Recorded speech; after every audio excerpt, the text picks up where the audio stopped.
Hi, Christy. Hi, Steph. I know that we've been working together in a group setting for quite some time now, about a week, but this is our first one on one.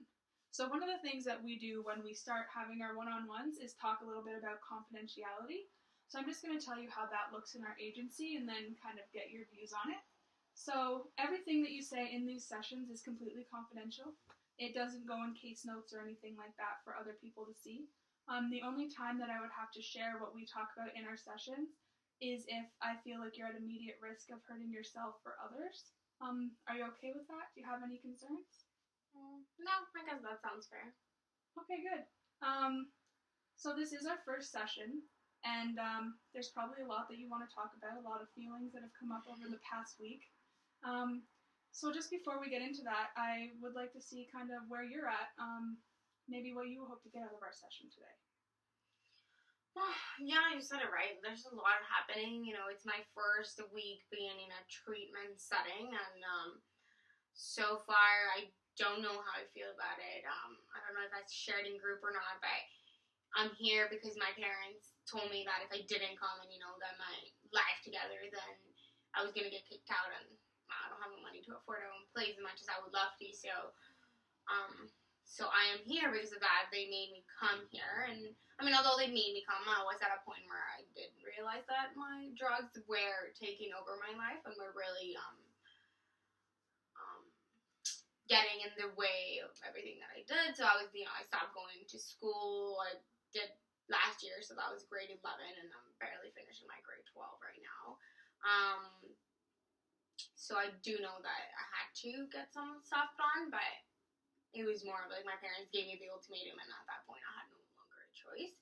So I don't know how to feel about that, because I feel like I have to be here as much as, some part of me does kind of want to be here, but most of it I didn't want to, and having been put in that situation where you have to go there, I didn't like that. So that relationship right now, I don't know how it is with my parents, and, being in this setting is different. I can't do smokes, I can't smoke.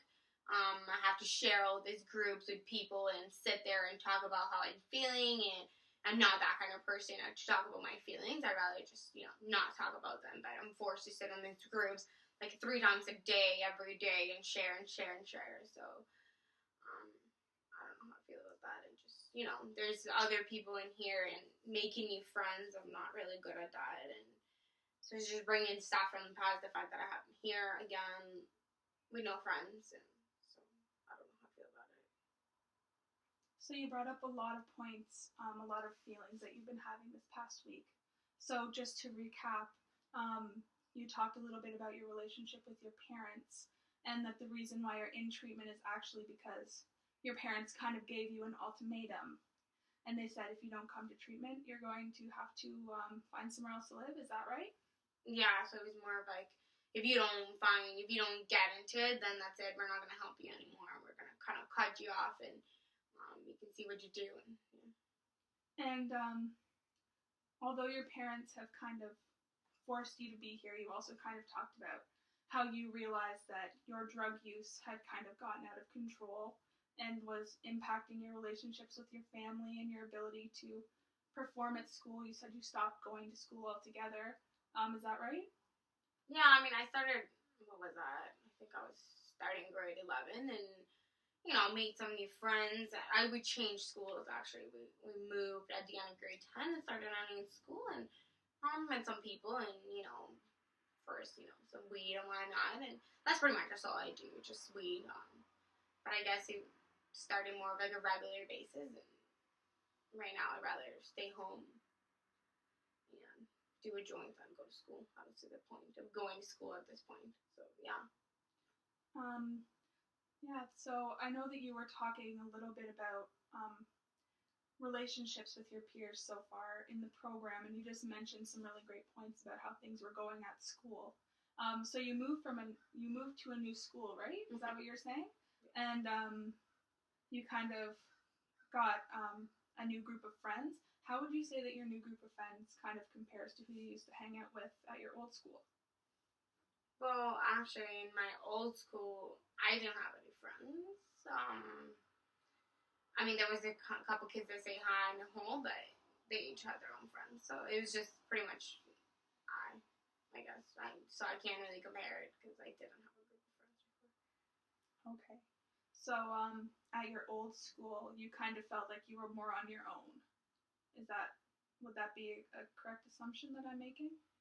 Yeah, I think, and not only in my own school, I think, even with my friends today, like, I mean, yeah, we smoke together and kind of go out together, but it's not people that I talk to about my stuff. It's just people I hang out with, so I'm kind of still by myself. They're just people to have around me, I guess. Okay. And something else that you were mentioning is that being in this treatment setting kind of makes you feel like you felt when you changed schools. You're in a group, I know it's kind of difficult. You're with a whole bunch of new kids. You don't exactly know what to expect from anybody.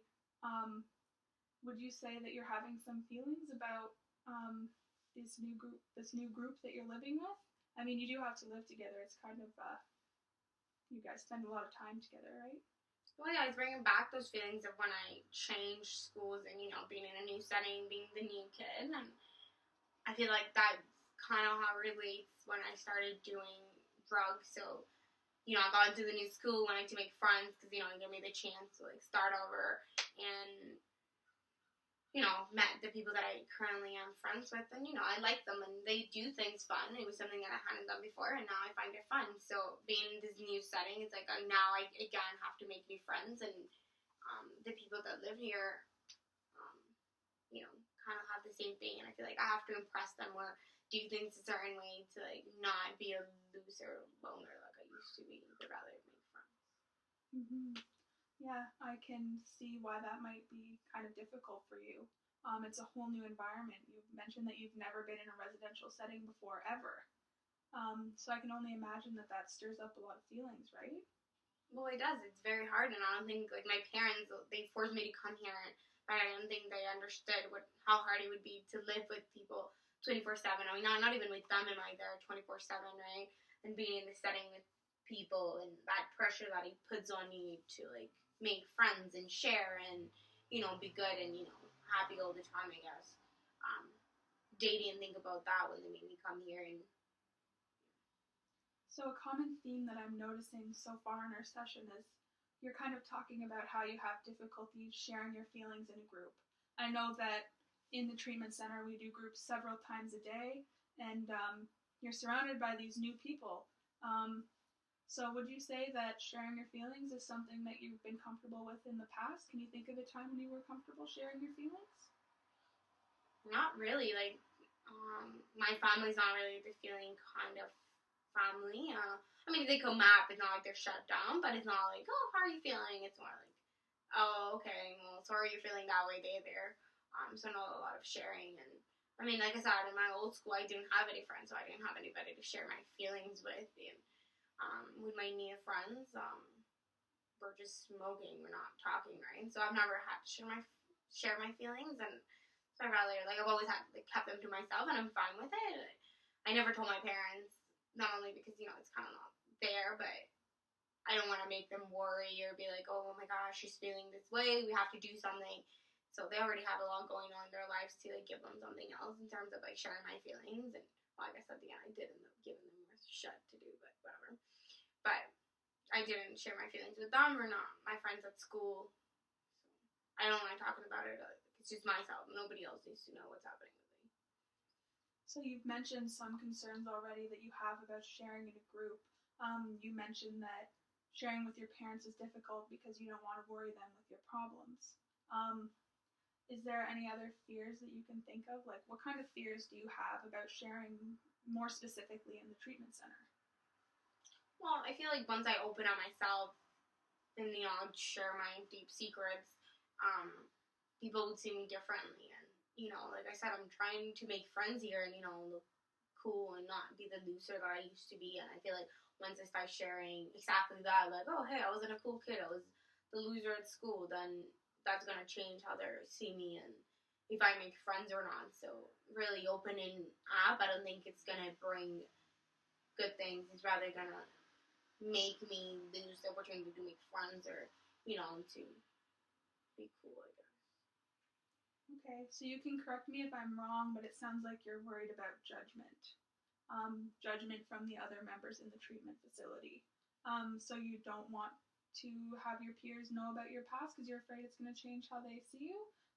Is there any way that you think that your peers getting to know you on that deeper level could help your relationship? Well, like, I feel like they're not gonna be like, oh, I identify with you. They're probably, like, like cool kids, and they're just gonna see me as, this weak girl that, oh, poor her, she had shit going on in her life. They're there. So they're not gonna wanna, like, connect with me. It's just gonna be more of like a laughing factor. I mean, that's what happened in my old school anyways, right? When they knew kind of a couple things of my life, then everybody just made fun of me and put me on the outside, I guess. Okay. Those are some very good feelings that you just shared. So you want to create a relationship with your peers, and you don't want to be seen as the loner kid. But I mean, you've been in treatment for about a week now. There's been some of your peers have been here for quite some time, a matter of months, some of them even 4 months, and they share pretty openly in groups. Have you noticed anybody else in the groups maybe sharing something similar to what you experienced in your past? Yeah, there's the one girl. She had something similar happen to her, and I didn't say it at the group, but I was like, oh, okay. I guess it's kind of what's happening to me and what had happened in the past. So, yeah, I guess there are some similarities in there. Mm-hmm. And when she was sharing about her past and how she went through a period of time when she didn't have very many friends, did you notice other people in the group judging her or changing their relationships that they had with her, or would you say that it was a supportive relationship?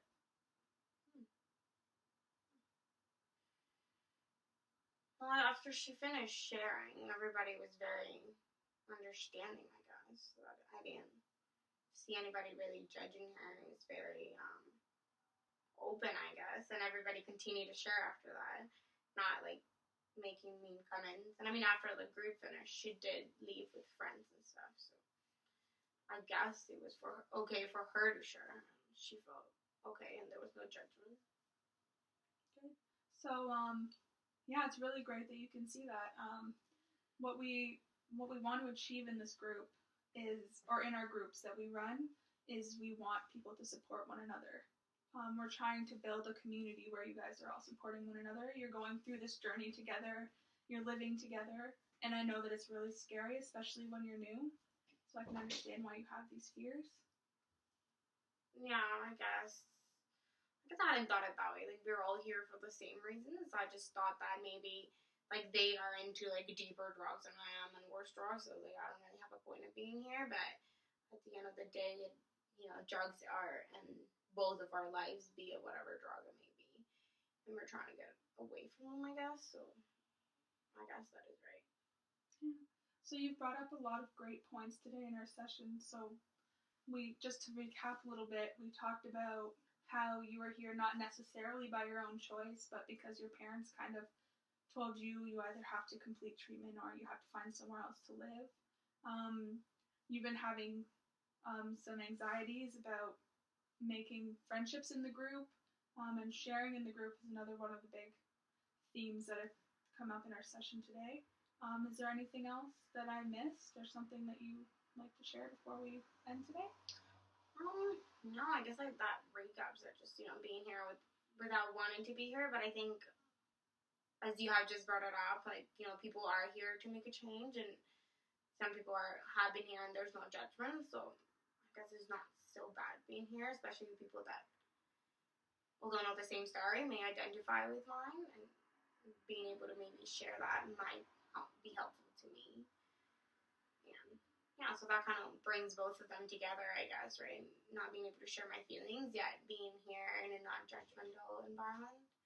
I guess they kind of connect with each other and are good with each other. Mm-hmm. So one of the things that we do here in treatment, and one of my jobs as your prime worker, is to kind of give you some assignments to work on during the week when you're in treatment. So the first thing that we like to do when new people come in, the first assignment that they usually get is to write out their life story. So I have the sheets over here. So what you do in your life story is basically, as you can see here, every sheet kind of talks about a different stage in your life. So it starts with 0 to 5, and then it goes all the way up to you're 17. So it'll go all the way up to 17, and you kind of talk about the memories that you have, both the good things and the bad things, how your relationships were with your parents. And so what I want you to do is to work on this, and we'll talk about it in our next session. So I'm just going to give these sheets to you. Okay. So just when you have some free time, I know that you have free time in the afternoons, you can work on your life story. And my challenge for you is going to be to share your life story eventually, maybe in a few weeks or so, with the large group. Is that something that you'd be open to trying? Well, we'll discuss it first, right? Like, oh, yes. Okay. I feel like maybe writing might be an easier way to share with others, and if I'm like reading up a story and not like talking, might be easier than that. So yeah. Yeah. So thank you so much for coming in today, Christy. I know that you're having some difficulty sharing in the group, but hopefully writing out your life story and getting to know the other kids will kind of help you out. Do you think? I think so. Thank you for today. Okay, thanks.